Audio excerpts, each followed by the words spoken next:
So you watched my video on having stomach aches after you run. You tried some of my troubleshooting tips, but you're still having problems. You're not quite sure what to do. And you think, maybe, do I have runner's colitis? What is that? Well, I'm Jesse Funk, and on today's episode of Runner's High, I'm going to tell you a bit more about this particular condition.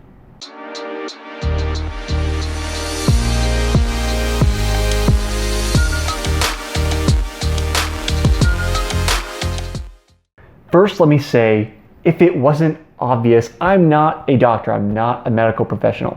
What I'm going to share with you today is meant to be educational, to be generally informative, but it is not a diagnosis. I can't diagnose you, number one, because I can't see you. You're seeing me, and that's about as far as it goes. But also, I'm not a medical professional. So if you really think there's something going on, please see your primary care doctor. I like to be a numbers guy. I like to be evidence-based. So let's talk the numbers a little bit. Let's just talk pure numbers.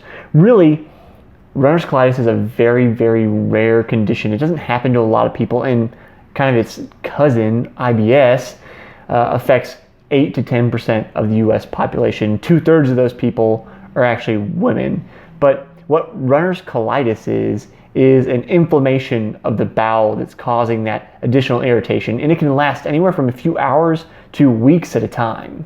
Not only can this consist of pain in your stomach, cramps, kind of the general discomfort, but also blood in your stool when you go to the bathroom, and that's obviously not real comforting to anybody. Troubleshooting methods for runner's colitis are pretty similar to, the other tips I gave in the other video about stomach aches and stomach pains after you run. Avoid high fat, high fiber, high sugar, hydrate, don't eat too large of a meal soon before you run, avoid dairy. All these kind of things can be used as a troubleshooting method, but you're here with me trying to figure out more about, what's going on with runner's colitis. What is it?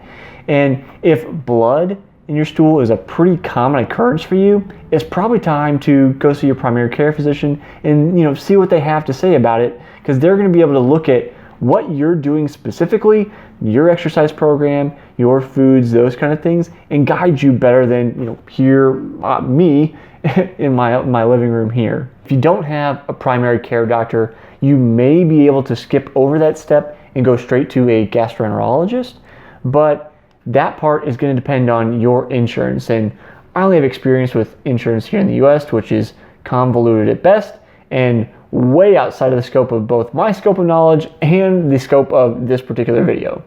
This isn't to scare you, In fact, a study published in the World Journal of Energy Medicine in 2017 concluded that this is actually a pretty common occurrence with long-distance runners. They studied marathoners in particular and found it happens to a lot of them. But not only that, is that it didn't really require a lot of aggressive treatment, and it was somewhat self-contained and alleviated pretty quickly. My point being that it's really better to be safe than sorry. When you see a doctor, it shouldn't be this big scary event. It's about taking care of your health. If you watch any of the Smart Athlete podcasts, the thing that comes up over and over and over again with all these athletes I talk to, because they've all been injured at various points in time, is that it's more important to have your health than just to be concerned with being a runner or being competitive. So you want to take care of yourself, and that's something I really want to drive home with this video and a lot of the series that I do here on the channel. So I hope this video is informative. If you're having issues, please see your doctor. I'll see you next time on the next episode of Runner's High.